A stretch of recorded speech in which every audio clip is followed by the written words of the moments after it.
Hi, I'm Angshu Jajodia, and this is my story.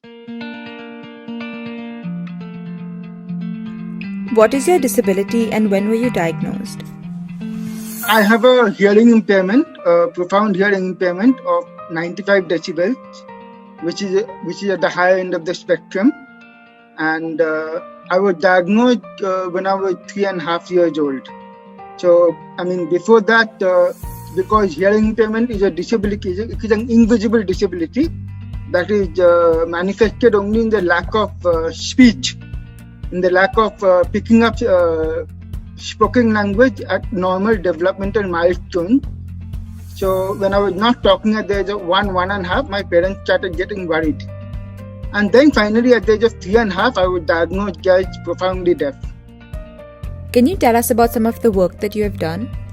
I'm more of a researcher. My research is mostly focused on disabilities and the social aspect of disability. I'm also a member of the Deaf Leadership International Alliance, which is a group of researchers all over the world who are working or who are doing research on hearing impairment. I've written a couple of papers, research papers, and I've published chapters in books, in 5 different books. And along with that, what I've done is I've also been contributed to a discussion at the UNDP, United Nations Development Program in Delhi. They had called me for a discussion on disabilities and the Indian population. I've also contributed as an expert member at a consultation meet organized by St. John's Hospital in Bangalore. And I hope to contribute much more in the field of disability, primarily because there is so little awareness about people with disabilities and what they can do. And more so because I believe that with early intervention and early detection and early intervention, all deaf children can learn to speak. Can you tell us a bit about lip reading? People like us, we depend a lot on lip reading to understand what is being said. And definitely it is a skill that needs to be developed from the very childhood. So lip reading is not a perfect art or a perfect science. It is all about how we adapt to it. What is the main difference between the way you view yourself and others view you? Frankly speaking, I don't find any difference because I've always been brought up to be self-confident and to believe in myself.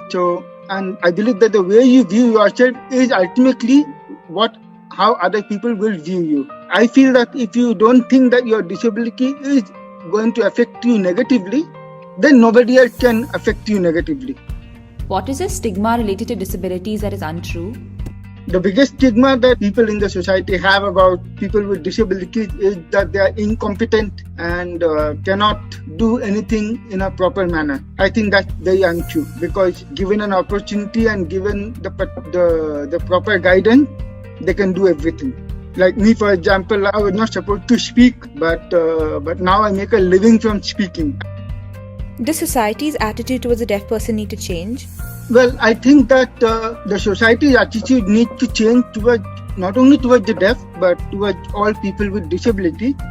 That people with disabilities are no less. They are equally competent and can do their jobs equally well, provided they are given that opportunity and that scope and that belief where they can deliver to their best. What are the first 3 words that come to your mind when you hear the word disability? Pride, ability, and inclusiveness. What do you want people to view disabilities as? I want people to view disabilities as just a part of us. Just like somebody who wears spectacles, myopic vision is a disability. But because it is so widespread and it is so common that it has ceased to be looked at as a disability particularly. Similarly, I would request people to look at disabilities just as they are, and not to view the person based on the disability. Since being deaf is an invisible disability, is there something that people do that's disrespectful? Now they don't, but what I found very annoying was that people used to underestimate me just because of my disability. People with disabilities can be equally competent, so they have this look of pity and the feeling that they can't do anything, so they need to be mollycoddled and all that. I like to relate just one incident in class when I was in college. Because I depend on lip reading, I always used to sit on the front bench for my classes. So one teacher, she was dictating notes and she was constantly going to the back of the class. And first I tried to adapt to it by looking at her and writing down the notes while I was looking at her at the back. And then after some time I asked her, "Ma'am, can you please come in the front because it is difficult for me to understand." Then she said that you have hearing aid, so why is it difficult for you to understand? But I think that was very insensitive. So later on I explained to her in a very conciliatory manner that why is it necessary for me to sit in the front and to lip read, and thereafter she cooperated with me. How have you had to adapt during the pandemic? Before the pandemic happened, I had to take classes and I had to speak to people in real time. And because of the pandemic, I've had to adapt. So, of course, initially, Zoom meetings or Google Meet, they were difficult because when I took classes for my students at Vishwa-Bharati and at another college over Google Meet, because I lip read. In case of Google Meet or Zoom, what happens that there's a slight lag between the lip movement and the sound. But unless you adapt, you will be left behind. What advice would you give your 18-year-old self? I would say that the only advice I would say to my 18-year-old self would be that life gets better. Just be around to see it. So like at the age of 18, I had a lot of questions about my future, about whether I would get married or not, about whether I would find somebody.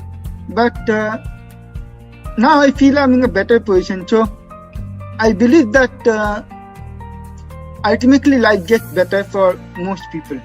Do not fret and do not worry, life gets better. What is your message to today's youth? What can they do to create a more inclusive society? In just one line, I'd say that if I can't change the way I look, then I can change the way the world looks at me. And I believe that all of us have capabilities and all of us have talent and all, regardless of whether we are disabled or not.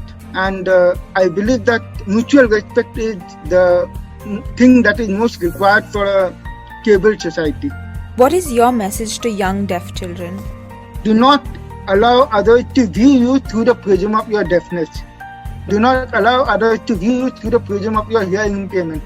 If you can't do something, make sure that it is because you can't do it, irrespective of whether you have a disability or not. Disability cannot be an excuse for mediocrity. So people who pursue excellence will pursue excellence anyway.